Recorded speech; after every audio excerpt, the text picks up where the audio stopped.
Donald Trump fait, c'est ce que j'aurais appelé une possession de pouvoir dicter à l'Afrique ce qu'il ne saurait faire. Les Africains ne sont pas unanimes et ne seront jamais unanimes par rapport à cette décision. Pourquoi? Quand on parle de Donald Trump, on parle de ce qu'on aurait appelé un salbantin de la farce dans la mégalomanie pour dire une folie de grandeur. Sa folie de grandeur voudrait dire quoi? Les intérêts américains sont en Afrique. Et vous savez que dans les champs pétrolifères et pétroliers africains, c'est les grandes sociétés africaines, les grandes sociétés américaines qui gèrent le pétrole. ExxonMobil n'est pas une société africaine, elle est américaine.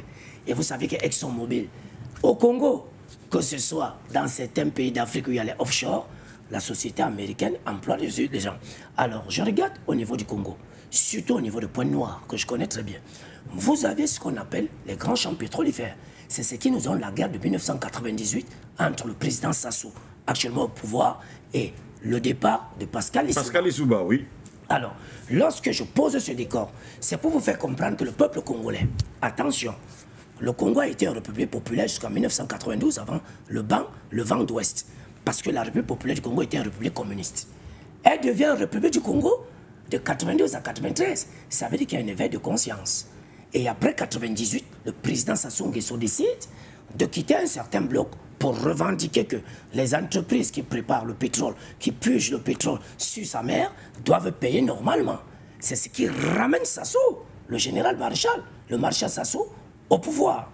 Lorsqu'il le fait, il dit, je ne voudrais plus que ceux qui s'appellent coopérants, ceux qui se sont appelés expatriés, viennent au Congo, travaillent, les Congolais peuvent apprendre. Sauf que, dans l'éveil des consciences, les Congolais vont apprendre à Massachusetts, aux États-Unis, oui, à Manhattan. Lorsque vous arrivez dans un pays étranger avec une bourse et apprendre, il y a 3 conditions qui peuvent ne plus vous ramener dans votre pays. Soit la politique enclenchée au pays, soit vous vous êtes marié à une Américaine ou une ressortissante africaine aux États-Unis, une ressortissante africaine aux États-Unis, soit vous vous êtes fait mine et bon gré de vivre aux États-Unis car la terre américaine est une terre d'accueil. Alors pour que Trump vienne aujourd'hui dans sa politique d'immigration, dire que M. XY est arrivé aux États-Unis, venu par une bourse et a trouvé du travail aux États-Unis, il est en visa ovacité parce qu'il n'a pas les documents. C'est une chasse aux sorcières. Nous savions tous que beaucoup d'Africains sont arrivés aux États-Unis, en France, ont fait des mariages interafricains et ne sont plus revenus servir l'Afrique pour une raison ou une autre. Ça peut être 2 raisons. Soit le président africain en place, sa politique de gestion n'a pas en droite ligne avec les aspirations de ces messieurs qui sont allés à l'étranger, soit il a retrouvé un autre pan de l'histoire pour dire cette politique je vais la contredire, mais pour mieux la contredire je dois rester à l'étranger pour chercher ceux qui vont m'accompagner. C'est l'exemple de 3 dirigeants africains qui ont travaillé dans les entreprises européennes. Fayulu Madidi, qui était hier avec Tshisekedi pour parler, a été directeur général de ExxonMobil en Afrique. C'est un conglomérat américain, oui, qui forge les puits de pétrole en Afrique.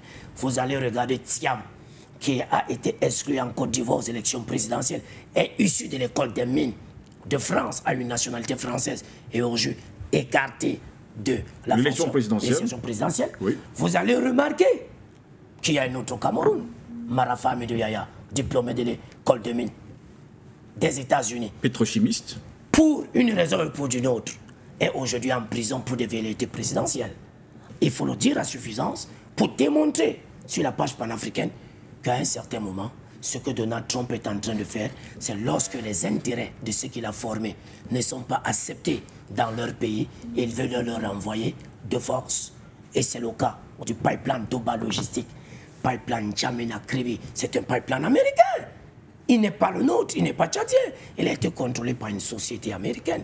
Et aujourd'hui, lorsque les images qui crèvent les yeux nous amènent à comprendre les cœurs opprimés, les amours brisés, des cœurs plaintifs, pour pouvoir justifier que Donald Trump n'a pas le droit, au nom du Conseil de sécurité des Nations Unies, que toutes les nations se valent, dans l'effet de réciprocité, qui veut dire, si tu m'interdis de venir chez toi, je t'interdis de venir chez moi.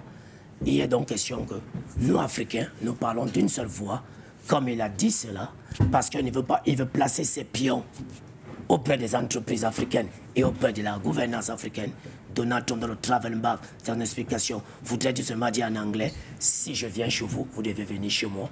Il doit être sanctionné. Les pays africains doivent se lever debout comme un seul homme pour fustiger, vilipender, s'insurger contre cette politique. Voici une grille de lecture que je laisse à l'appréciation de la plateforme panafricaine, que chacun puisse comprendre que cette interdiction, c'est parce que Donald Trump veut les intérêts en Afrique. Et tous les pays africains qui ont été frappés par cette sanction sont des pays où il y a du bon vivre, il y a du pétrole, il y a les richesses du sous-sol. Il nous attend sur une table de négociation.